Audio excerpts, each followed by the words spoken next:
Voluntaryong sumuko sa Oton Municipal Police Station ang isa sa mga individual na sangkot umano sa sunod-sunod na bomb threats na yumanig sa Iloilo Province nito lamang ika-24 ng Nobyembre taong kasalukuyan. Ang pagsuko ng sospek ay naganap matapos ang malawakang investigasyon ng Police Regional Office 6 sa pangunguna ng Iloilo Police Provincial Office, katuwang ang iba't ibang ahensya ng gobyerno. Sa pamamagitan ng magkatuwang na operasyon, matagumpay na natunto ng mga investigador ang ilang cellphone numbers na konektado sa mga Facebook account na ginamit upang magpadala ng bomb threats. Kabilang sa mga nakilala ay isang 19 anyos na residente ng Oton na itinago sa alias na Jojo.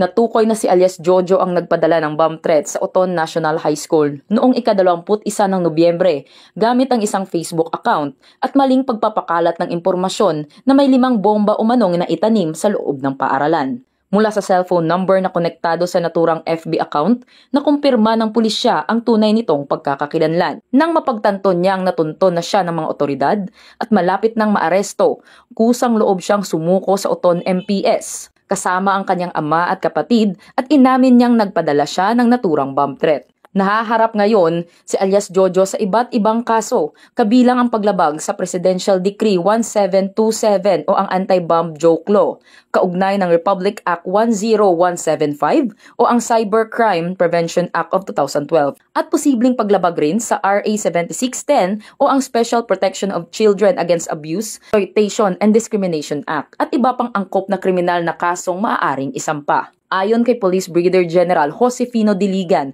Regional Director ng Police Regional Office 6, inaasahang madaragdagan pa ang mga makikilala at mahuhuling sospek sa likod ng serye ng bomb threats. Nakakuha na umano ang mga investigador ng mahahalagang lead at tiniyak pa na pananagutin ang lahat ng sangkot. Muling tiniyak ng Pro-6 at ng mga katuwang na ahensya ang kanilang walang humpay na dedikasyon sa pagpapanatili ng kapayapaan at seguridad sa buong Western Visayas. Mula rito sa Western Visayas, ako ang inyong PNN Correspondent Patrolwoman Justin May Halyores, alagad ng batas, tagataguyod ng Balitang Pulis.